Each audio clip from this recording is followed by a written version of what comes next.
इस वीडियो में जो 30 क्वेश्चन है उसमें से मैक्सिमम 5 क्वेश्चन आपने मेरे को ऐसे बताने हैं जिसमें आपको सॉल्व करने में जिनको आपको सॉल्व करने में थोड़ा सा टाइम लगा। ठीक है, ज़्यादा टाइम लग गया जितना आप नहीं लगाना चाहते थे। आपको लगा कि यार नहीं, इस पर मेरा ज़्यादा टाइम वेस्ट हो गया। एंड टाइम वेस्ट हम ओलंपियाड में तो बिल्कुल भी नहीं ले कर सकते। ठीक है, हमने करना ही नहीं है टाइम वेस्ट। तो आपने मैक्सिमम मुझे 5 क्वेश्चन बताने हैं, मिनिमम जितने मर्जी हो सकते हैं, 1 2 3 4। अगर आपको एक क्वेश्चन में टाइम ज़्यादा लगा तो एक भी दे सकते हो। मैक्सिमम 5 होंगे, 5 से ज़्यादा दोगे तो वो मैं कंसिडर नहीं करूँगा। मैक्सिमम सिर्फ 5। ठीक है, अब उनका होगा क्या वो मैं आपको बाद में बताऊँगा, वो अगली वीडियोज़ में आके बताऊँगा। अभी नहीं बताऊँगा, शायद मैं आपको संडे को बताऊँगा। ठीक है, संडे को बताऊँगा कि इसका हमने करना क्या है, ये मैं क्वेश्चन क्यों ले रहा हूँ आपसे। ठीक है, और अब बात आती है कि आपको टाइम का कैसे पता चलेगा कि इसके ऊपर आपने ज़्यादा टाइम लगाया। आपने 40 मिनट्स में इन 30 क्वेश्चंस को सॉल्व करने की कोशिश करनी है। दैट मीन्स आपने 40 मिनट्स का टाइमर लगाना है, इन क्वेश्चंस को सॉल्व करने बैठना है। 40 मिनट्स में जितने क्वेश्चंस होते हैं, ठीक है, ताकि आपको पता चल जाए कि आप कहाँ पे स्टैंड करते हो और आपको कितना वर्क हार्ड अभी और करना है। ठीक है, इससे आपको पता चल जाएगा। एक तो टाइमर लगा के हमेशा जब भी कोई भी मैं पीडीएफ डालूँ, कोई भी आप क्वेश्चंस करने के लिए बैठो, कहीं से भी आपको मिलते हैं 10 15 20 क्वेश्चन जितने भी मिलते हैं, 10 मिनट उसमें एक्स्ट्रा ऐड करके पर मिनट के हिसाब से क्वेश्चन अगर 20 मिले तो 30 मिनट्स में कंप्लीट करने हैं, 10 मिले तो 20 मिनट्स में करने हैं। ऐसे करके आपने हमेशा टाइमर लगा के ही इन क्वेश्चंस को सॉल्व करने की कोशिश करनी है। नेक्स्ट मेरा जो पॉइंट है इसके ऊपर वो है कि जो हमारी नेक्स्ट वीडियो आएगी ना, हमारी जो नेक्स्ट वीडियो होगी वो होगी एलसीएम के शॉर्टकट के ऊपर।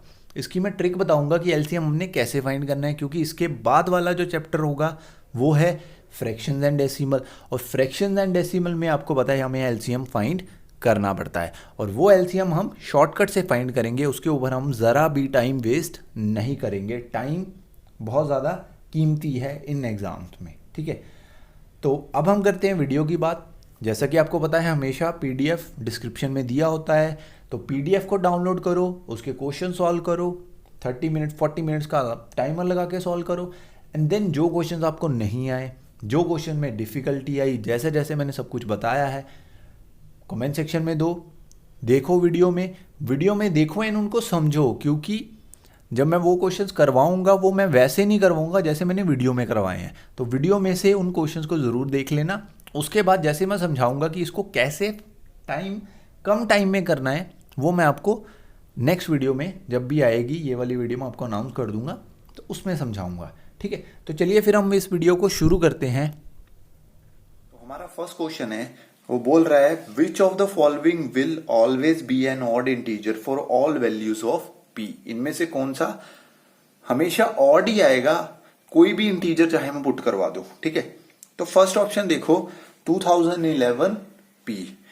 अब देखो हम सिर्फ दो ही वैल्यूज लेंगे, एक बार हम इवन पुट करवाएंगे, एक बार हम ऑड पुट करवाएंगे, और चेक करेंगे कि हर बार ऑड ही इंटीजर आ रहा है। तो देखो अगर मैं यहां पे 1 पुट करवा दूं तो क्या आंसर आएगा 2011। लेकिन अगर मैं 2 पुट करवा दूं तो क्या आंसर आएगा 4। तो ये तो हो गया हमारा इवन, लेकिन उसने तो बोला कि हमेशा ऑड आना चाहिए। तो ये वाला हमारा ऑप्शन क्या है, गलत है, ये वाला नहीं हम चूज कर सकते। अब देखो यहां पे देखो, अगर मैं इवन नंबर पुट करवाऊं 2 तो क्या आंसर आएगा। 2 का क्यूब होता है 8, 1 का क्यूब होता है 1। तो देखो एक बार इवन आया, एक बार ऑड आया, तो ये भी ऑप्शन गलत है। यहां पे अगर मैं 1 पुट करवाता हूं तो आंसर आ जाएगा 2012। अगर मैं 2 पुट करवाता हूं तो मेरा आंसर आ रहा है 2015। तो यहां पे भी ऑड इवन का पंगा आ गया, तो ये भी गलत है। अब लास्ट ऑप्शन बचा है, तो ऑब्वियसली लास्ट ऑप्शन तो आंसर होगा ही होगा, लेकिन हम चेक कर लेते हैं एक बार। ठीक है, तो देखो p का स्क्वायर है, 1 यहां पे पुट करवाएंगे तो 2 ही रहेगा, प्लस 2011, ये कितना आ गया 2013। लेकिन अगर मैं यहां पे 2 पुट करवा दूं तो फिर कितना आएगा, 2 2 4 इंटू 2 8 आ गया, और यहां पे हमारे साथ था 2011। तो ये कितना आंसर आ गया हमारा 2019। तो दोनों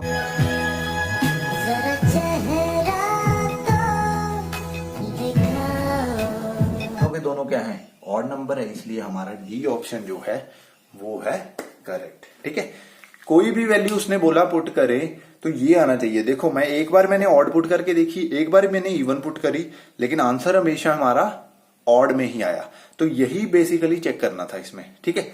तो चलिए अब हम सेकंड क्वेश्चन पे। सेकंड क्वेश्चन देखो, उसमें उसने पूछा है हमसे कि the following number line shows the temperature in degree Celsius, ठीक है, 12 मई का है। उसके बाद जो क्वेश्चन है मेन, उसने पूछा है temperature difference between Gulmarg and Shimla, और फिर पूछा है कि temperature difference between Shimla and Chennai, इन दोनों में क्या रिलेशन है, ग्रेटर देन है, लेस देन है, इक्वल टू है, क्या रिलेशन है इनमें, हमें वो फाइंड करना है, ठीक है। तो उसके लिए हमें नंबर लाइन पे इनकी वैल्यूज ढूंढनी पड़ेगी। तो गुलमर्ग की हमारे पास वैल्यू निकल के आती है -12 और शिमला की आती है हमारे पास -4। तो -4 बड़ी है, इसलिए हम बड़ी वैल्यू को पहले लिख लेंगे और जो दूसरी वैल्यू है छोटी वाली उसको बाद में लिख लेंगे। तो यहां पे क्या आएगा, -4 माइनस माइनस प्लस, तो कितने का डिफरेंस आ गया, 8 का डिफरेंस आ गया, ठीक है। अब नेक्स्ट देखो शिमला एंड चेन्नई में, अब ऑब्वियसली आपको पता है शिमला वाला जो वैल्यू है वो छोटी है, तो उसको हम क्या कंसीडर कर लेंगे, छोटी वाली वैल्यू लास्ट में लिख लेंगे। एंड जो चेन्नई की वैल्यू निकल के आ रही है वो हमारे पास आती है 24। तो 24 माइनस माइनस प्लस, तो ये कितना आ गया 28, ठीक है। ऊपर वाले में शायद आपको दिक्कत आ भी जाए, लेकिन नीचे वाले में तो बिल्कुल नहीं आएगी, क्योंकि -4 से जब आप 24 तक जाओगे तो ऑब्वियसली 28 का ही डिफरेंस आएगा। तो अब इन दोनों में रिलेशन क्या दिया हुआ है, ऐसे करके एक वैल्यू दी हुई है, बीच में एक डैश दिया हुआ है, तो इन दोनों में रिलेशन क्या आएगा, ये वाला, ठीक है। तो इसकी वैल्यू जो है लेस देन है इसकी वैल्यू से, तो यहां से हम ऑप्शन चूज करेंगे, ऑप्शन हमारा आएगा ए, ठीक है। तो ये हमारा आंसर है। तो चलिए अब हम नेक्स्ट क्वेश्चन पे जाते हैं। इसको इवेल्युएट करना है एंड इसकी वैल्यू फाइंड करनी है, ठीक है। तो इसकी वैल्यू क्या आएगी, देखो सिंपल है, अगर मैं -60 को -60 से ही डिवाइड करवाता हूं तो मेरे पास क्या आएगा 1, ठीक है। दोनों जब सेम नंबर डिवाइड होते हैं तो हमारे पास आंसर हमेशा क्या आता है, निकल के 1 आता है। तो यहां पे मैं क्या लिख दूंगा 1। नेक्स्ट देखो यहां पे -13 है, इसको सॉल्व कर लेते हैं हम ऊपर ही, -16 डिवाइडेड बाय -13 प्लस माइनस -3,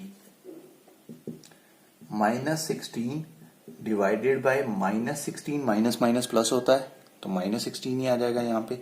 ये दोनों भी कट के क्या आ जाएंगे, 1 ही आएगा, नीचे भी 1 था ऊपर भी 1 था, तो आंसर क्या आ गया हमारा 1, जो कि है हमारा ऑप्शन सी, राइट, ठीक है। क्वेश्चन था, ठीक है। जो वैल्यूज नीचे वाली थी वो मैंने अलग से सॉल्व कर दी, ऊपर वाली वैल्यूज मैंने अलग से सॉल्व कर दी, दोनों का आंसर ही 1 आ रहा था, इसलिए हमने सीधा डायरेक्ट आंसर निकाल लिया। अगर दोनों डिफरेंट डिफरेंट आते तो दोनों को हम फ्रैक्शन में लिखते एंड दोनों को जो भी कटिंग वगैरह हो रही होती वो सब करके हम आंसर निकाल देते। क्वेश्चन देखो इसमें, find P Q R and S. तो फर्स्ट ऑप्शन दिया है हमें, the sum of 2 integers is 71। तो 2 इंटीजर का सम जो करके आएगा वो कितना आएगा, बोल रहा है 71। If one of them is -101, तो एक तो है 101, तो दूसरा then the other integer is, दूसरे इंटीजर को हम p ही मान लेते हैं। ये इधर जाके क्या होगा, प्लस होगा, 101 प्लस 71 p किसके इक्वल आ जाएगा फिर 172 के। तो हमारे ऑप्शन देख सकते हो आप, ए में भी, उसके बाद सी में भी 172 दिया हुआ है इसकी वैल्यू, एंड डी में भी 172 ए की वैल्यू दी हुई है। अब नेक्स्ट ऑप्शन देखिए, हमारा डायरेक्ट आंसर आ जाएगा कैसे, देखो अब उसने क्या बोला है, नहीं आएगा वैसे आंसर, क्योंकि दो में ऑप्शन में सेम सेम दिए हुए हैं तो मुश्किल है, ठीक है। The product of N integer and Q is 0।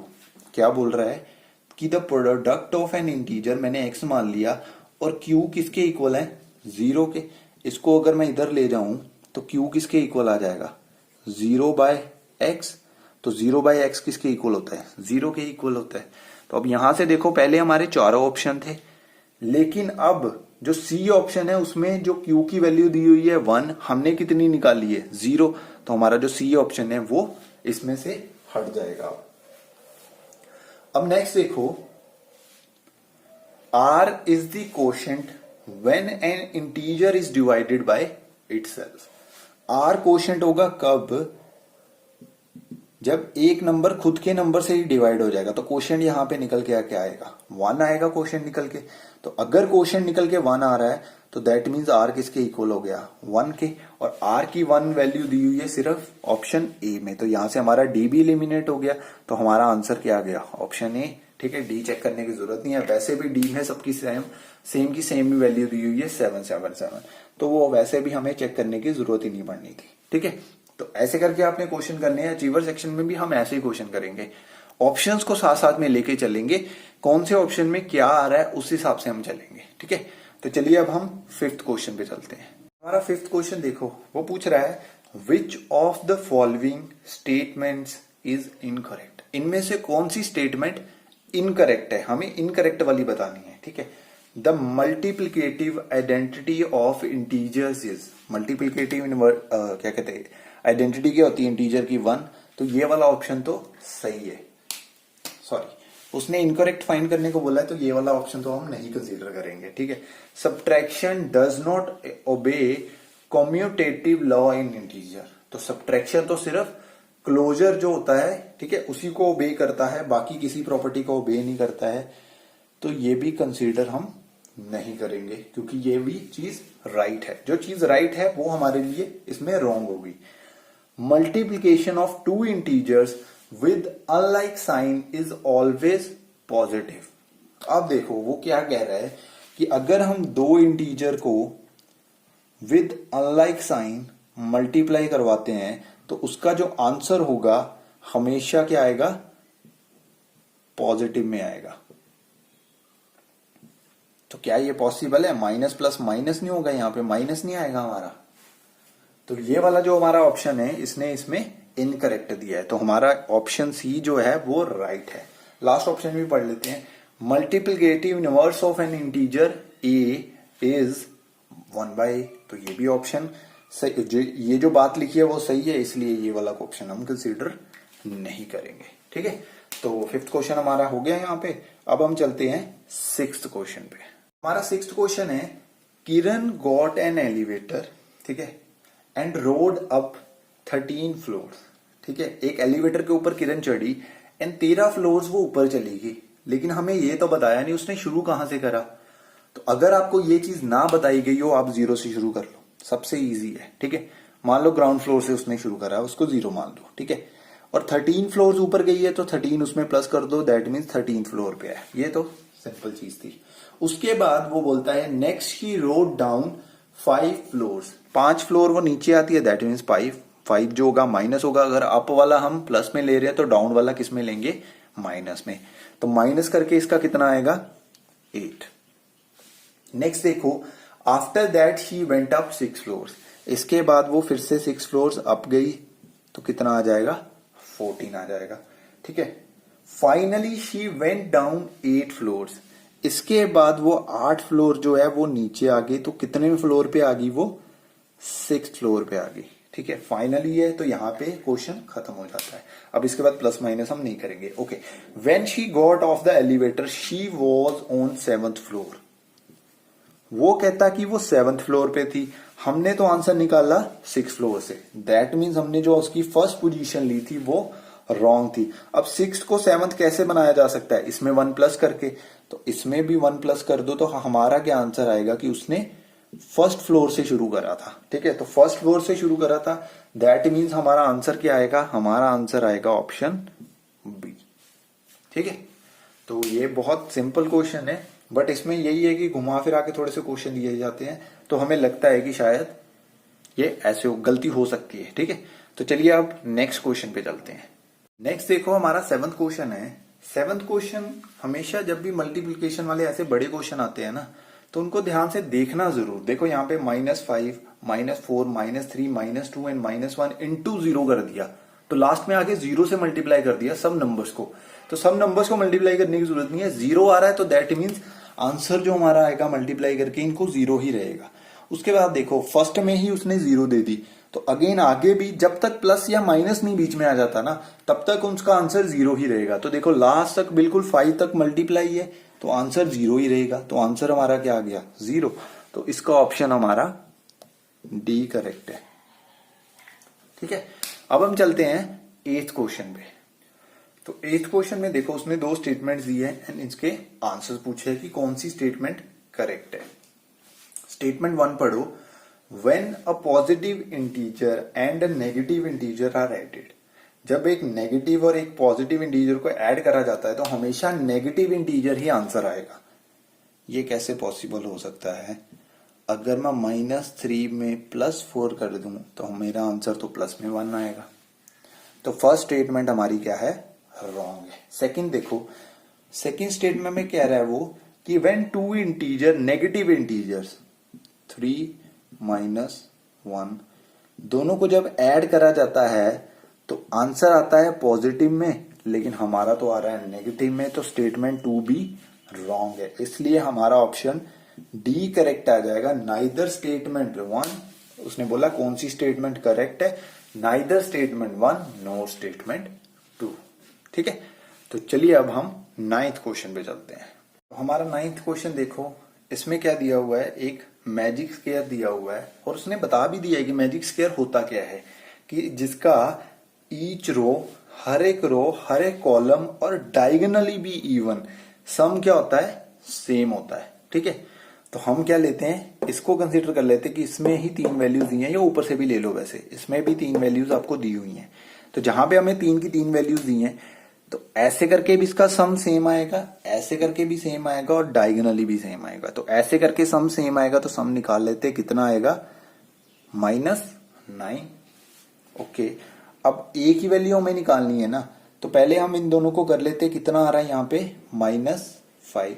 अब ए की वैल्यू हमें क्या चाहिए? अगर वो -4 होती है तो माइनस माइनस प्लस करके 9 आ जाएगा। तो ए की वैल्यू हमारी कितनी आ गई? -4। ऐसे ही हमने बी की वैल्यू निकालनी है, तो बी की वैल्यू हमारी निकल के आ जाएगी -7। तो यही उसने हमसे पूछा है, then the values of A and B. अब ये ध्यान रखना, रिस्पेक्टिवली लिखा है उसने, तो पहले ए की वैल्यू आएगी देन बी की वैल्यू आएगी ऑप्शंस में भी। ऑप्शन फर्स्ट देखो, -7 -4, नहीं, ए की वैल्यू -4 है तो -4 पहले आना चाहिए, तो वो ऑप्शन हमें दिया हुआ है बी।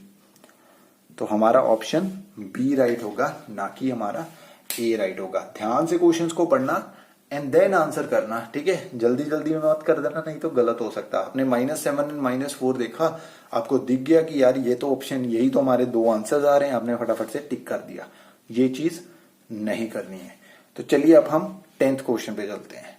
हमारा नेक्स्ट क्वेश्चन देखो ये वाला है।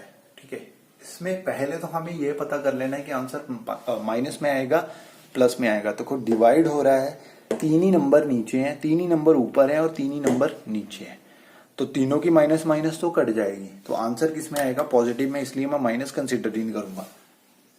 तो 4 × 9 × 25 किससे डिवाइड हो रहा है? इससे। -2 × -3 × -5 से। सॉरी, माइनस नहीं आएंगे, माइनस हम कंसिडर ही नहीं कर रहे हैं क्योंकि वो कट जाएंगी।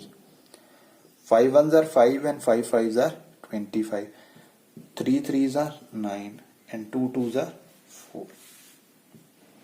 तो इसका आंसर क्या आ जाएगा हमारा? 6 6 and 5 30। ठीक है, तो ऑप्शन हमारा करेक्ट आएगा सी। जितना आप कम कैलकुलेशंस करोगे, जितना आप कम कैलकुलेशन में पढ़ोगे, उतना ही आपका जल्दी आंसर आएगा। लेकिन गलती नहीं करनी है हमने। ठीक है, स्टार्टिंग में थोड़ा सा स्लो चलना, धीरे धीरे अपने आप पेस आ जाएगा। ठीक है, अभी स्टार्ट है इसलिए आपको लगेगा कि यार फटाफट से मैं क्वेश्चंस के आंसर निकाल पाऊं, तो ऐसा नहीं होगा। ठीक है, आराम से करना क्वेश्चंस पहले एंड देन अपनी स्पीड को बढ़ाना। ठीक है, तो चलिए अब 11th क्वेश्चन पे चलते हैं। 11th क्वेश्चन देखो, 11th क्वेश्चन में बोल रहा है कि कौन सी स्टेटमेंट करेक्ट है। उसको करने के लिए पहले मैंने ये चीज जो बनाई है, हम इसको समझते हैं। देखो, सारे के सारे इंटीजर्स में, ये इंटीजर का बॉक्स है, इंटीजर्स में कौन कौन आ रहा है? होल नंबर्स भी आ जाते हैं, नेचुरल नंबर भी आ जाते हैं। तो all integers are whole numbers and natural numbers, this is correct. All whole numbers are natural number but all whole numbers are not integers, क्योंकि वो उसके बॉक्स में नहीं आ रहे हैं। होल नंबर के बॉक्स में कौन आ रहा है? सिर्फ natural number. And natural number तो अकेला ही पड़ा हुआ है, तो नेचुरल नंबर तो किसी में आएंगे ही नहीं, तो ये स्टेटमेंट तो बनेगी नहीं। अब स्टेटमेंट्स पढ़नी शुरू करते हैं। देखो, ऑल नेचुरल नंबर, सारे के सारे नेचुरल नंबर हैं जो वो क्या है? होल नंबर्स हैं। तो होल नंबर्स में नेचुरल नंबर इंक्लूडेड है ना, तो दैट्स करेक्ट। नेक्स्ट देखो, and all whole numbers are, सारे के सारे होल नंबर्स जो हैं वो इंटीजर्स हैं। इंटीजर्स में होल नंबर इंक्लूडेड है? यस हैं। तो उसने बोला था कौन सी स्टेटमेंट करेक्ट है, तो हमारी ए ही करेक्ट होगी। बाकी के ऑप्शंस भी पढ़ सकते हो। वैसे देखो, ऑल होल नंबर्स आर, सारे के सारे होल नंबर्स क्या हैं? इंटीजर्स हैं। नहीं है, इंटीजर्स में होल नंबर आ सकते हैं, लेकिन होल नंबर्स में इंटीजर्स नहीं आ सकते क्योंकि उसमें नेगेटिव आते हैं। तो इस हिसाब से आपने क्वेश्चन समझने हैं एंड इसी हिसाब से क्वेश्चंस को करना है। तो चलिए अब हम नेक्स्ट क्वेश्चन पे चलते हैं। 12th and 13th question 12th में नहीं करवाने वाला हूं क्योंकि 12th में क्या लगी हुई है?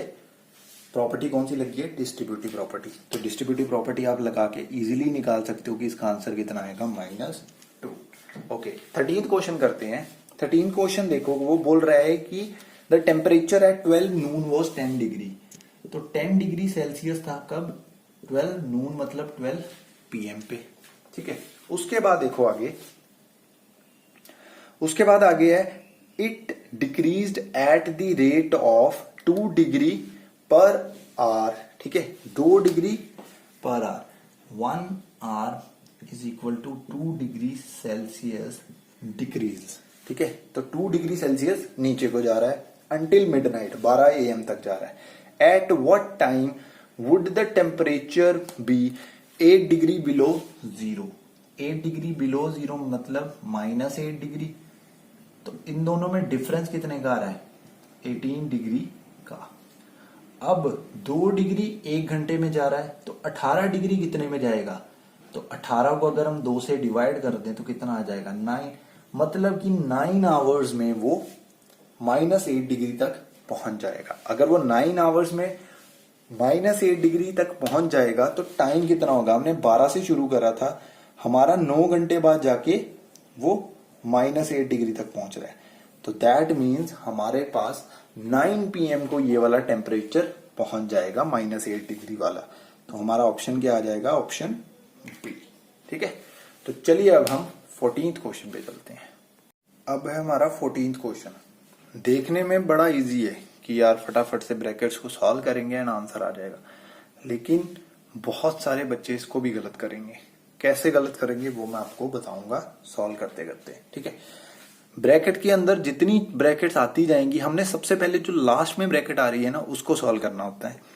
तो यहाँ पे लास्ट वाली ब्रैकेट्स यही 2 आ रही हैं, तो पहले हम इन दोनों नंबर्स को सॉल्व करेंगे।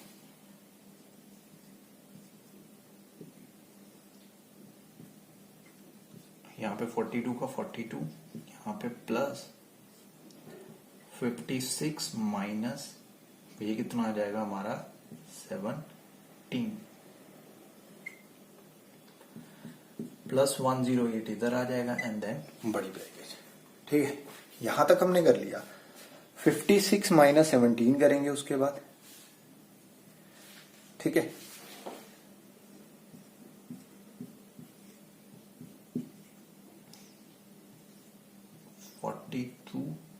ये माइनस करके हमारे पास आ जाएगा 39।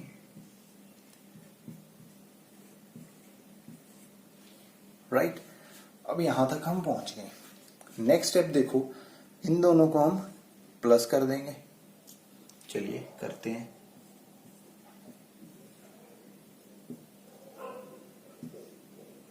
इन दोनों को प्लस करके आएगा 11, 7 एंड 8, 81। अब जो मैं गलती की बात कर रहा था ना, वो गलती पता कहां जाके होगी? हम 81 और उसको प्लस कर देंगे, ब्रैकेट्स नहीं डालेंगे एंड इसको और इसको प्लस कर देंगे। अगर तो आपने नहीं करा तो बहुत अच्छी बात है, मतलब आप अच्छे से कर रहे हो क्वेश्चन। अगर आपने गलती करी है तो ध्यान रखना अगली बार से। ठीक है, पहले ये और ये सोल्व होंगे, देन हम इसके पास जाएंगे, क्योंकि 1/3 सिर्फ ये वाली ब्रैकेट से मल्टीप्लाई था, ना कि इस वाली से भी मल्टीप्लाई था। तो 1/3 को हम इसमें इंक्लूड नहीं करेंगे। अब देखो, जब आप इसको डिवाइड करोगे तो आपका आएगा 3 2 6 एंड 3 9 3 7 21, यहाँ पे आ जाएगा 222 माइनस ब्रैकेट में रखते हैं अभी, यहाँ पे आ जाएगा 108। तो इन दोनों को प्लस करके हमारे पास आ जाएगा 7 और 8 होता है हमारा 5 एंड 3 एंड 1, 135 माइनस 222। अब 222 135 में से माइनस करेंगे तो हमारे पास आ जाएगा 7 एंड 13 में से जब 21 माइनस करेंगे तो हमारे पास आ जाएगा 8। तो 87 हमारा आंसर आ गया, जो कि हमारा ऑप्शन है ए। तो इसमें सिर्फ इस चीज का ध्यान रखना कि ये जो 1/3 है ये सिर्फ इसी ब्रैकेट से डिवाइड होगा, इससे उसका कोई लेना देना नहीं है। बस ये छोटी सी ट्रिक उन्होंने इसमें डाली हुई थी। ठीक है, तो चलिए अब हम नेक्स्ट क्वेश्चन पे चलते हैं। तीसरा क्वेश्चन देखो हमारा, a group of hikers started descending from a mountain peak. Mountain की पीक से शुरू करा है, तो माउंटेन की पीक की अभी हमें हाइट नहीं दी है, माउंटेन की कितनी है, तो अगर वो दी होगी तो हम उसको कंसीडर करेंगे। देखो 500 मीटर पर आवर, 500 मीटर एक घंटे में वो नीचे आ रहे हैं। ठीक है, at what height are the hiker standing on the mountain after 7 hours if the total height of mountain. तो माउंटेन पीक मतलब माउंटेन की हाइट वो हमें दे दी है, अब उसने 6048। ठीक है, हर आवर में वो 500 नीचे आ रहे हैं, तो 7 आवर्स में वो कितना आएंगे, 7 इंटू 500, तो ये आ जाएगा 3500 मीटर। वो पूछ रहा है कि 7 आवर्स नीचे को आने के बाद, वो 3500 मीटर नीचे आने के बाद वो कहाँ पे हैं अभी माउंटेन के।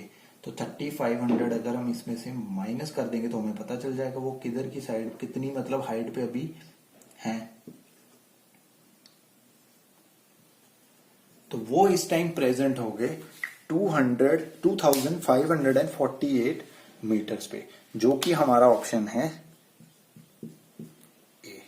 ठीक है, तो इजी क्वेश्चन है, कहीं थोड़े बहुत ट्रिकी हैं, तो ऐसे ही क्वेश्चन आपको देखने को मिलेंगे। ठीक है, तो चलिए अब हम 16th क्वेश्चन पे चलते हैं। अब देखो हमारा 16th क्वेश्चन क्या कह रहा है, a shopkeeper earns a profit of ₹1 by selling 1 copy. तो यहां पे हम लिख लेते हैं कि उसको प्रॉफिट कितना हो रहा है, तो हमारा प्रॉफिट है इज इक्वल टू ₹1 पर कॉपी। ठीक है, और उसके बाद वो बोल रहा है एंड इनक्योर अ लॉस ऑफ 40 पैसे पर पेन। ठीक है, और उसको लॉस हो रहा है अगर वो पेन सॉल्व करता है 40 पैसा पर पेन। राइट, अब नेक्स्ट देखो, नेक्स्ट वो कह रहा है office also in a particular month ही इनक्योर्स अ लॉस ऑफ ₹5। अगर हम उसका टोटल लॉस देखें ना एक मंथ का, तो उसको ₹5 हुआ है। अब ये ₹5 लॉस कहां से आएगा, देखो पूरे मंथ का लॉस कैसे निकल के आएगा, उसको जितना लॉस हुआ है उसमें से अगर हम प्रॉफिट माइनस कर दें तो हमें लॉस कितना हुआ आ जाएगा, क्योंकि लॉस बड़ी वैल्यू होगी तभी तो उसको लॉस हुआ है ना, तभी तो वो लॉस के इक्वल रहा है। ठीक है, तो यहीं से हमारा आंसर निकल के आ जाएगा। देखो अब उसको लॉस कितना हुआ है यहाँ पे ₹5 का, ये वाली वैल्यू कितनी है ये हमें नहीं पता है। ठीक है, लेकिन इस प्रॉफिट की वैल्यू पता है। कैसे पता है, देखो in this period he sold 45 copies. अगर एक कॉपी पे उसको एक का प्रॉफिट होता है तो 45 के कितना हुआ, ₹45। ठीक है, तो इससे लॉस हमारा कितना आ जाएगा कि उसको उस मंथ में लॉस कितना हुआ था पेन सोल्ड करके, ये इधर जाके प्लस हो जाएगा, तो हमारा लॉस किसके इक्वल आ जाएगा 50 के। तो दैट मीन्स उसको जो कॉपी से लॉस हुआ था वो कितना हुआ था ₹50। अब हमें उसने रुपीज नहीं दिया, उसमें लॉस 40 पैसे में दिया है, तो हम इसको भी पैसे में कन्वर्ट कर लेते हैं। कैसे कर सकते हैं, 100 से मल्टीप्लाई कर देते हैं। ठीक है, एक जितनी उसने कॉपीज बेची उसकी कीमत जो है, उसके जो प्राइस है वो इतना है।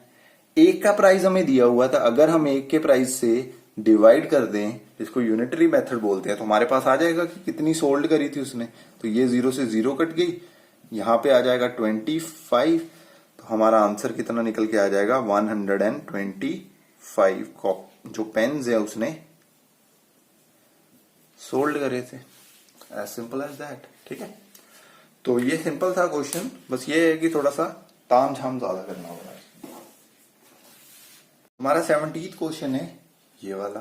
ठीक है, इसको सॉल्व करने के लिए आप क्या कर सकते हो, सिंपल है कि जो प्लस वाले हैं ना उनको प्लस कर दो अलग से, एंड माइनस वालों को प्लस कर दो अलग से। उससे क्या होगा, एंड में आकर सिर्फ आपको सिर्फ और सिर्फ माइनस ही करनी पड़ेगी। कैसे, देखो अब कौन कौन सा प्लस वाला है उनको लिखो एंड उनको ऐड कर दो। ठीक है, देखो 63 है हमारा प्लस वाला, इसके बाद 58 भी है, क्यों, माइनस और माइनस प्लस हो जाएंगे। उसके बाद है 115, देन है 78 एंड लास्ट है 131। ठीक है, इनको ऐड करो, आपका आंसर आ जाएगा 16, 19, 20, 25। यहाँ पे 2 कैरी हो गया, 8 एंड 9,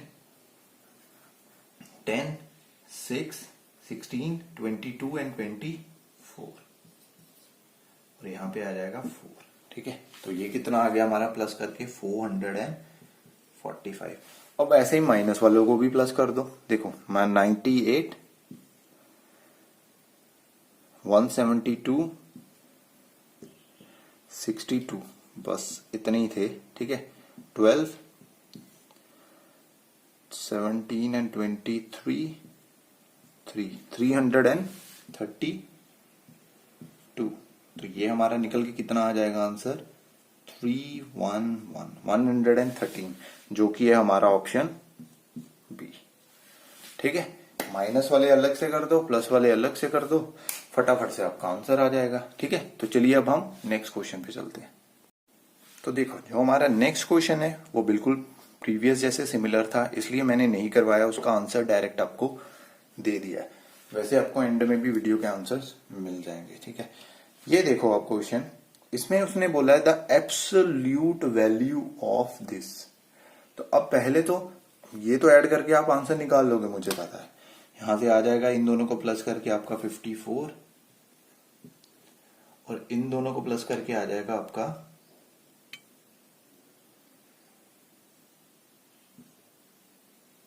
91। ठीक है, लेकिन एब्सोल्यूट वैल्यू का मतलब क्या है, और इसको करके हमारा आंसर आ जाएगा -37। एब्सोल्यूट वैल्यू का मतलब है जिसको हम बोलते हैं मोड लेना। आपको अभी नहीं पता होगा मोड वगैरह का मतलब होता है, मोड का मतलब होता है जब इधर से एक नंबर बाहर आएगा ना, वो हमेशा पॉजिटिव ही आएगा, नेगेटिव कभी नहीं आएगा। ठीक है, एब्सोल्यूट वैल्यू नेगेटिव में नहीं होगी, ये चीज याद रख लेना। ठीक है, तो इसका आंसर क्या होगा, ऑप्शन ए, क्योंकि माइनस वाला तो देखो कोई ऑप्शन है भी नहीं वैसे भी। ठीक है, -37 आपको कोई ऑप्शन दिखेगा भी नहीं इसमें। तो इसका एब्सोल्यूट वैल्यू का मतलब है कि जो नंबर बाहर निकल के आएगा वो हमेशा पॉजिटिव आएगा, एब्सोल्यूट वैल्यू हमेशा पॉजिटिव में होती है। तो चलिए अब 20th क्वेश्चन पे चलते हैं। देखो जो 20th क्वेश्चन है वो सीधा सीधा आपकी प्रॉपर्टीज पे बेस्ड है। ठीक है, तो प्रॉपर्टीज पे बेस्ड है, तो देखो जो हमारी क्या कहते हैं प्रॉपर्टीज हैं, इसमें कम्यूटेटिव प्रॉपर्टी है। ठीक है, वो देखो वो प्लस में लग जाती है। ठीक है, a plus B, B plus A equal होते हैं। क्या a minus B, B minus A equal होते हैं, तो वो नहीं है। तो उसने हमसे इनकरेक्ट ही पूछा था, जो कि ऑप्शन बी। ए में 0 ऐड करोगे या 0 में ए ऐड करोगे तो ए ही आंसर आएगा। अगर ए में से 0 माइनस करोगे तो ए आंसर आ जाएगा, लेकिन 0 में से ए माइनस करोगे तो माइनस ए आंसर आएगा। इसीलिए जो डी है उसने ऑलरेडी नॉट इक्वल टू लिखा हुआ है। ठीक है, तो नॉट इक्वल टू लिखा है, दैट मीन्स डी भी हमारा करेक्ट है। ठीक है, तो चलिए यहाँ पे हमारा बी आंसर आता है, और यहाँ पे हमारे जो मैथमेटिकल रीजनिंग के क्वेश्चन से सेक्शन 1 के वो खत्म होते हैं। इसके बाद हमारे एवरीडे मैथमेटिक्स के आएंगे। ठीक है, तो चलिए उनको शुरू करते हैं। हमारा नेक्स्ट क्वेश्चन देखो जो एवरीडे मैथमेटिक्स से है। In a test 4 marks are given for every correct answer and -2 for wrong answer. ठीक है, for every incorrect answer. Okay, Asha answered all the question, सारे के सारे क्वेश्चन उसने करे हैं। ठीक है, और उसने स्कोर कितना करा है 26। ठीक है, 26 उसने स्कोर करा है, marks though she got 9 correct answer. अगर उसके 9 करेक्ट आंसर हैं तो 4 इंटू 9 कितना होता है 36, मतलब उसके 36 मार्क्स बने थे। लेकिन उसने सारे के सारे अटेम्प्ट करे थे और उसके कुछ इनकरेक्ट भी आए होंगे। तो कितने इनकरेक्ट है देखो, इसमें कितना डिफरेंस है, 10 का डिफरेंस है। और 2 से हम 10 कैसे बना सकते हैं, अगर हम 2 को 5 से मल्टीप्लाई कर दें तो दैट मीन्स उसके कितने रॉन्ग हुए आंसर्स, 5 हुए। तो उसने क्या पूछा है हमसे, how many question did each answers incorrectly. ठीक है, कितने क्वेश्चन उन्होंने इनकरेक्टली आंसर करे हैं। तो जो फर्स्ट वाले के हमें आए हैं वो तो आए हैं 5 क्वेश्चंस। अब सेकंड भी दिया हुआ है एक और। ठीक है, Varun also answered all the questions and scored 2 marks. उसने भी सारे के सारे आंसर्स दिए हैं लेकिन वो 26 की बजाय सिर्फ 2 ही मार्क्स ले पाया। तो हम यहां पे फिर से लिख लेते हैं इक्वल टू 2। ठीक है, जो फाइनल हमारा आंसर आएगा वो 2 आएगा। ओके, हाउ मेनी, और उसने सिर्फ 5 ही करेक्ट आंसर दिए हैं। तो वरुण के 5 हैं, दैट मीन्स 5 इंटू 4 कितना हो गया हमारा 20। अब 20 में से मैं क्या माइनस करूंगी, मेरे पास क्या आ जाए 2 आ जाए। तो मुझे पता है मैं 18 माइनस कर सकता हूं। और 18 बनाने के लिए मैं -2 में क्या मल्टीप्लाई करूं जिससे 18 आ जाए। तो -2 को जब मैं 9 से मल्टीप्लाई करूंगा तो मेरे पास 18 आएगा। तो उसके रॉन्ग आंसर्स कितने हो गए 9। तो यहां पे हम लिख देंगे वरुण के कितने आ गए 9। ठीक है, और तो 5,9 हमारा जो है वो करेक्ट आंसर है, जो कि है ऑप्शन सी। ठीक है, तो इजी है क्वेश्चन, आई होप आपको समझ आ गया होगा। तो चलिए अब हम सेकंड क्वेश्चन पे चलते हैं। इसका सेकंड क्वेश्चन देखो, ये खुद आप करोगे, मैं नहीं करवाऊंगा, वैसे तो आप सारे खुद करोगे लेकिन ये बहुत इजी है। ठीक है, जो अभी हमें क्वेश्चन करके हटे हैं बिल्कुल वैसे ही क्वेश्चन हैं। देखो, आई नोट, ये सिर्फ क्या है स्टेटमेंट फॉर्म में दे दिया हुआ। I note my account book positive numbers for profit. Positive number वो प्रॉफिट के लिए यूज कर रहा है, and negative numbers for losses. ठीक है, that I make in my business. ठीक है, there are the entries in the book for last 7 days. ठीक है, लास्ट 7 डेज की जो एंट्री है वो है 21। पॉजिटिव में सारी पॉजिटिव वाली इकट्ठी लिख लो, 11, 17 एंड देन 25।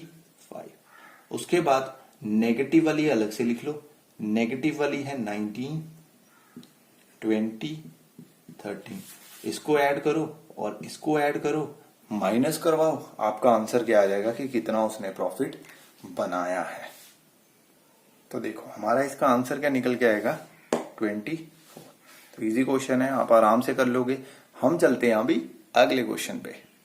थर्ड क्वेश्चन देखो, इसमें क्या बोला है उसने, माया गोज 35 किलोमीटर ईस्ट। अगर किसी को नहीं पता है ईस्ट वेस्ट कैसे फाइंड करते हैं तो ये आता है भाई न्यूज से, NEWS। तो डायरेक्शन तो बनती है ऐसे। ठीक है, अब देखो उसने क्या बोला है, वो किस साइड में गई है माया, ईस्ट साइड में गई है। कितनी गई है 35 किलोमीटर, राइट। एंड देन उसने बोला कि ये पॉइंट है A और ये पॉइंट है B। Okay, she moves 30 kilometre west along the same road. अब वो किधर की साइड में गई है, वेस्ट की साइड में, इसी रोड के ऊपर। तो इसी रोड के ऊपर वो 30 किलोमीटर जाती है। तो B से A की तरफ जा रही है वो। ठीक है, A लेकिन आ गया थोड़ा सा पॉइंट कहीं यहाँ पे, कितना है 5 किलोमीटर है, हमें पता है। ओके, नाउ ही सेड कि if the distance travelled in west direction is represented by negative. ये वाला जो है नेगेटिव है और ये वाला जो है पॉजिटिव है। अगर ये वाला नेगेटिव है तो हमारा आंसर किस में आएगा, अगर वो पूछता है कि A से उसका डिस्टेंस अभी कितना है तो हमारा आंसर आएगा 5 किलोमीटर पॉजिटिव में। ठीक है, और यही हमसे पूछा है उसने, how will you represent the distance travelled east by which integer will you represent her final position from E। ठीक है, तो इंटीजर जो हमारा जो A to B वाला था या ईस्ट वाली डायरेक्शन में हुआ था वो हमने पॉजिटिव में ले लिया, और जो हमारा डिस्टेंस आया फ्रॉम पॉइंट A उसकी फाइनल पोजीशन से वो 5 किलोमीटर था। तो ये हमारा ऑप्शन A करेक्ट हो गया। ठीक है, सिंपल सिंपल से क्वेश्चन है, ऐसे वैसे पेपर में आएंगे या नहीं है ये तो हम जब प्रीवियस ईयर्स के सॉल्व करने के लिए बैठेंगे ना तब देखेंगे। फिलहाल के लिए तो जस्ट यही क्वेश्चंस हैं, इनको समझो, इजी से शुरुआत करते हैं फिर मुश्किल की तरफ जाएंगे। तो चलिए अब हम फोर्थ क्वेश्चन शुरू करते हैं। तो देखो नेक्स्ट क्वेश्चन है, an elevator descends into a mine shaft at the rate of 8 meter per minute. उसके बाद if the descent starts from 12 meter, तो ये मान लो ग्राउंड लेवल है जहां पे हमारा 0 मीटर डिस्टेंस होगा। वो कहता है कि 12 मीटर से उसने शुरू करा है और डिसेंड कितना करना है, how long will it take to reach -468। पहले तो हम टोटल डिस्टेंस फाइंड करेंगे, टोटल डिस्टेंस कितना है। देखो 12 मीटर ऊपर था, नीचे 468 था, तो दोनों को ऐड करके हमारा कितना आ जाएगा 480 मीटर टोटल डिस्टेंस आ गया, क्योंकि यहां से लिफ्ट आनी शुरू करेगी एंड देन नीचे तक जाएगी। ये 12 मीटर भी आएगी एंड देन 468 मीटर भी नीचे जाएगी। टोटल जो उसने डिस्टेंस ट्रेवल करना है वो है 480। 8 मीटर वो 1 मिनट में जाती है, तो 8 मीटर वो 1 मिनट में जाती है, तो 480 मीटर कितने मिनट्स में जाएगी, ठीक है, कितने मिनट्स में निकाल लेते हैं डिवाइड करके।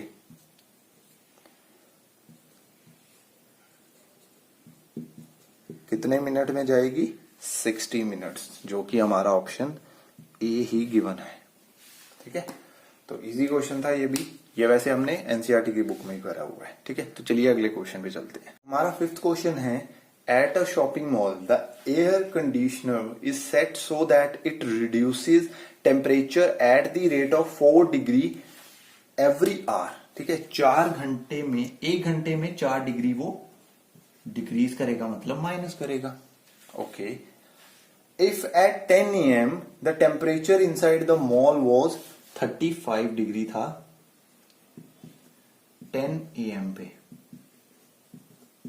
ठीक है, तो वो कहता है कि 6 बजे 6 PM पे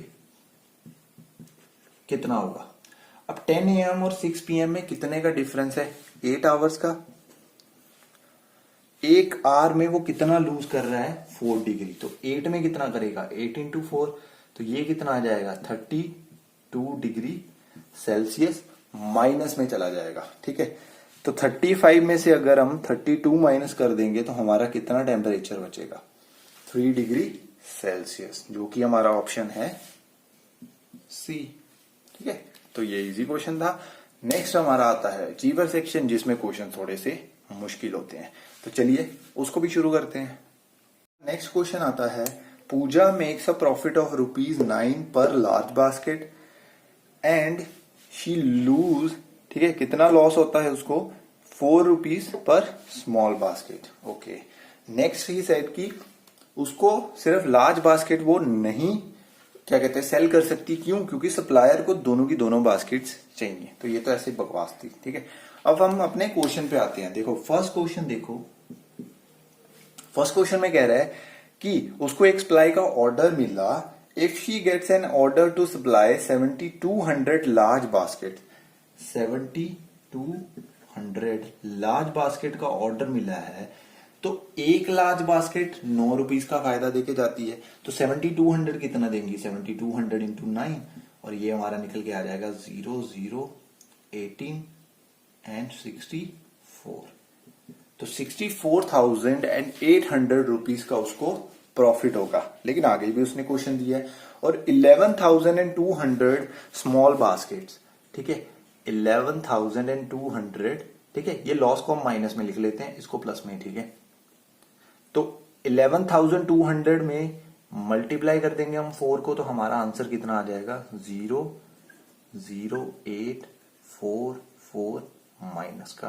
ठीक है, 44,800 का उसको लॉस हो रहा है, लेकिन प्रॉफिट उसको क्या हो रहा है ज्यादा हो रहा है, इसलिए हमें प्रॉफिट हमारा निकल के कितना आ जाएगा, इस सप्लाई का प्रॉफिट हमारा आ जाएगा 20,000। ठीक है, हमारा जो प्रॉफिट है वो 20,000 का हुआ है। प्रॉफिट 20,000 जो हमें सिर्फ बी ऑप्शन में दिया है कि प्रॉफिट ऑफ 20,000, तो ये तो बड़ा घटिया सा क्वेश्चन था यार। प्रॉफिट और लॉस में ऐसा क्वेश्चन थोड़ी आएंगे, वहां पे ट्रिकी क्वेश्चन आएंगे कि आप सिर्फ एक ही क्वेश्चन सॉल्व करके कभी भी आंसर नहीं निकाल पाओगे, ठीक है, ये याद रखना। ऐसे क्वेश्चंस नहीं आएंगे, ये याद रखना, ठीक है। ये क्वेश्चन सिर्फ प्रैक्टिस के लिए है, ओके। तो उसको प्रॉफिट कितना हुआ है 20,000 का, जो कि हमारा ऑप्शन बी आ रहा है, तो बी हमारा क्या हो जाएगा, करेक्ट हो जाएगा, ठीक है। इसका आंसर तो हमने निकाल लिया, लेकिन हम इसका बी पार्ट भी सॉल्व करेंगे क्योंकि वो भी जरूरी है। देखो, if in the next order she has to supply 80-100 small baskets, ठीक है। अब स्मॉल बास्केट्स कितनी होगी, 80-100, इससे उसको लॉस कितना का होगा, 32,400 का, ठीक है। How many large baskets does she need to make so that she can make neither profit nor loss in this order, ठीक है। ना तो उसको प्रॉफिट हो, ना ही उसको क्या हो, लॉस हो। तो उसको लार्ज बकेट्स कितनी बनानी पड़ेगी, जो बास्केट्स हैं उसकी लार्ज कितनी बनानी पड़ेगी। देखो, इसका आंसर निकालना बड़ा इजी है। अगर उसको ना प्रॉफिट होगा ना लॉस होगा, दैट मीन्स उसका प्रॉफिट भी 32,400 के इक्वल होना चाहिए। तो 9 into X is equal to 32,400। इसको उधर जाके डिवाइड कर दो, आपके पास आ जाएगी लार्ज बास्केट्स कितनी है।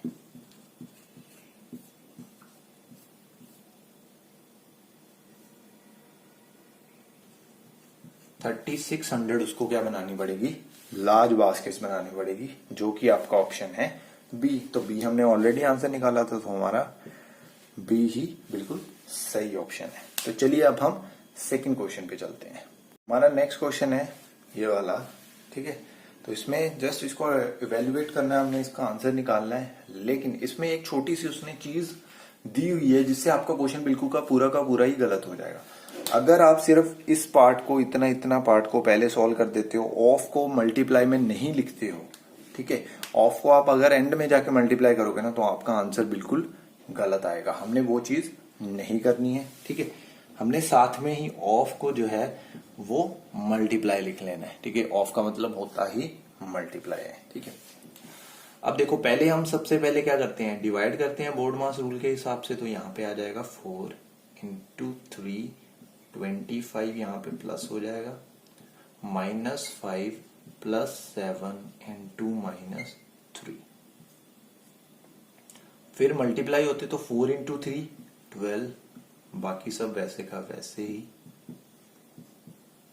ये मल्टीप्लाई होंगी तो कितना आ जाएगा, -21।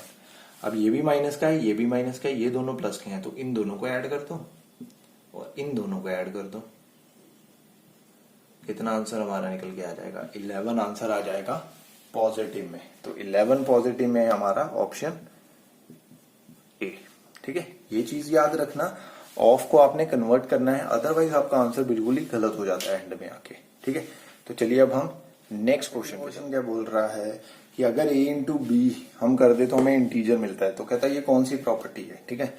तो ये वाला ढूंढो, क्लोज्ड अंडर मल्टीप्लीकेशन है। तो क्लोज्ड अंडर मल्टीप्लीकेशन लिखा हुआ है सी में, तो यहाँ पे सी के साथ कौन आ जाएगा, 1, ओके। नेक्स्ट दिया है a इंटू बी इंटू ए। तो ये कौन सा होता है, मैंने आपको बताया था, जो छोटी वाली क्या कहते हैं टर्म्स आएंगी जिसमें कम टर्म्स होंगी लेकिन उसका वर्ड बड़ा होगा, ठीक है। तो वर्ड बड़ा किसका था, कम्यूटेटिव लॉ का। तो ठीक है, इस तरह से आप प्रॉपर्टी याद रख सकते हो। अगर लेकिन आपको आ जाए a इंटू बी इंटू सी और c इंटू बी इंटू ए, जैसे भी है वो प्रॉपर्टी, तो वो क्या होता है, एसोसिएटिव लॉ, जिसमें लेटर्स कम है लेकिन वो प्रॉपर्टी बड़ी है, ठीक है। तो ये प्रॉपर्टी छोटी है, लेटर्स ज्यादा आएंगे, तो वो कम्यूटेटिव है। तो कम्यूटेटिव हमें दी हुई है डी में, तो यहाँ पे आ जाएगा 2। उसके बाद देखो, a प्लस बी, ये डिस्ट्रीब्यूटिव प्रॉपर्टी आपको पता है, तो डिस्ट्रीब्यूटिव प्रॉपर्टी दी हुई है a में, और b जो है वो 4 का आंसर है। ये तो हमें पता चल ही गया। अब ऑप्शन चेक करो, किसमें करेक्ट ऑप्शन दिए हुए हैं। देखो, फर्स्ट में दिया हुआ है फर्स्ट का b गलत है, हमें चाहिए फर्स्ट का c, ठीक है। तो फर्स्ट का c दिया हुआ है b और c दोनों में, ठीक है, बी और डी में। तो हमारे अभी तक जो ऑप्शंस आ रहे हैं करेक्ट, वो बी और डी है। नेक्स्ट देखो, बी में दिया हुआ है सेकंड का डी, ठीक है, फिर बी में दिया हुआ थर्ड का ए, ओके, एंड फोर्थ का ए बी। यार ये तो दोनों ऑप्शंस में ही दिया हुआ है, नहीं, दोनों ऑप्शंस में नहीं दिया हुआ।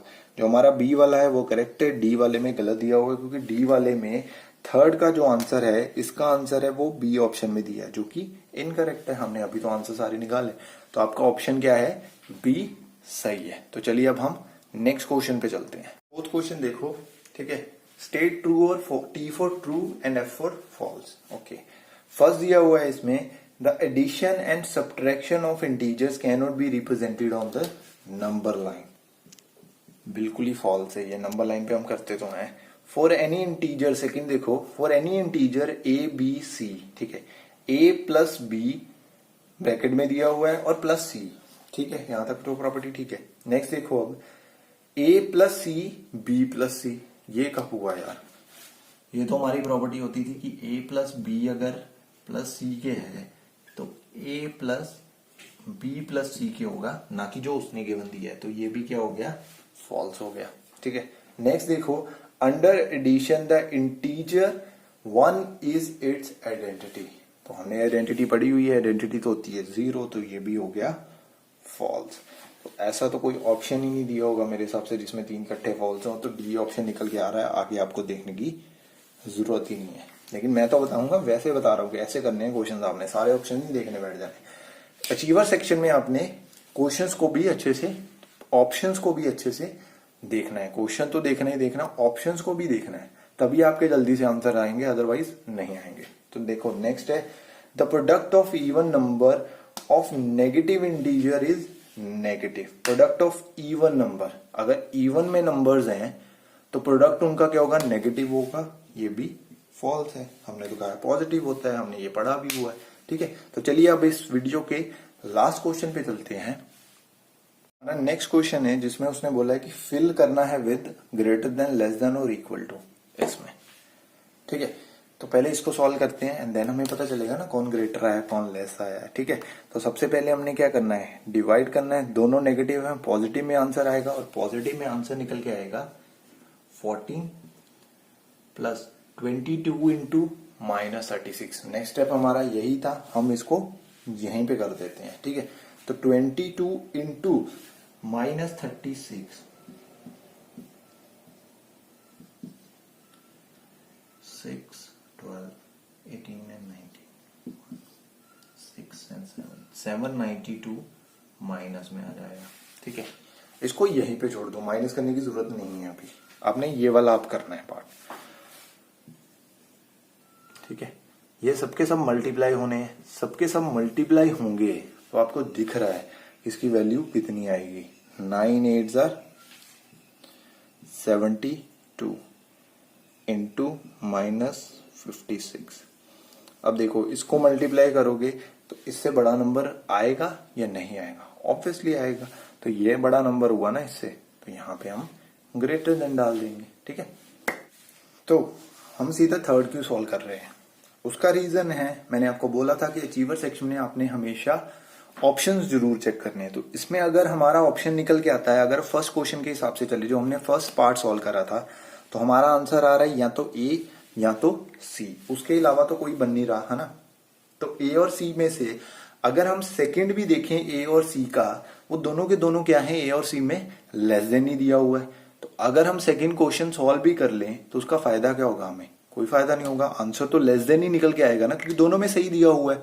तो अगर दोनों में सही दिया है तो उसको निकालने का फायदा नहीं है। लेकिन हम थर्ड जब पार्ट देखते हैं ना, तो थर्ड पार्ट में उसने एक में इक्वल टू दिया हुआ है ए में, और सी में उसने ग्रेटर देन दिया है, तो ये दोनों डिफरेंट है। इसको करने का फायदा होगा जिससे आपका ए करेक्ट है या सी करेक्ट है आपको मिल जाएगा।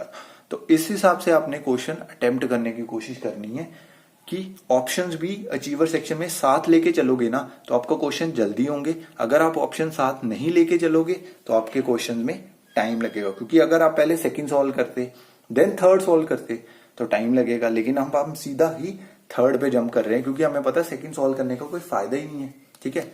हमें जल्दी से आंसर निकालना है, यहाँ पे कोई देखने नहीं आएगा कि ओ भाई इसने तो 3 के 3 ही सॉल्व करे, इसको 3 नंबर पूरे दे दो, इसने 3 पूरे नहीं सॉल्व करे, इसको 2 नंबर दे दो। नहीं, जिसने ऑप्शन करेक्ट लगाया उसको पूरे के पूरे 3 ही मार्क्स मिलेंगे।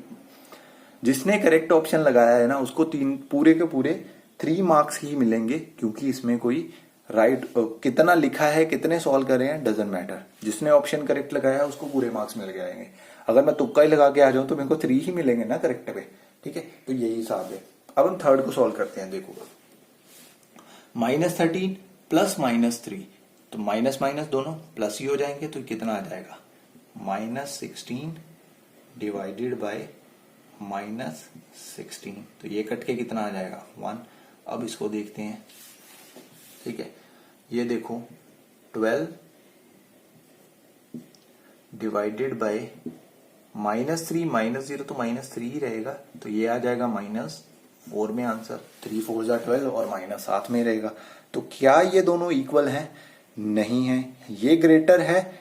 यस है। तो सी हमारा ऑप्शन में ग्रेटर दिया हुआ था, इसमें तो दिया हुआ है थर्ड ऑप्शन जो है इक्वल टू, इसमें दिया हुआ ग्रेटर देन, तो सी हमारा ऑप्शन क्या हो जाता है? करेक्ट हो जाता है। ठीक है, और यहां पे आपका ये जो क्वेश्चन थे सारे के सारे खत्म हो जाते हैं। अब हम मिलेंगे अगली वीडियो में। अगली वीडियो कौन सी है मैं आपको ऑलरेडी बता चुका हूं स्टार्टिंग में। ठीक है, तो अगर वीडियो पसंद आ रही है इसको लाइक करना, शेयर करना अपने फ्रेंड्स के साथ, और नए हो तो चैनल को सब्सक्राइब कर लेना, क्योंकि आपको सारी की सारी ओलंपियाड की तैयारी इसी चैनल पे करवाई जाएगी। ठीक है, तो चलिए मिलते हैं अब अगली वीडियो में। तब तक के लिए गुड बाय।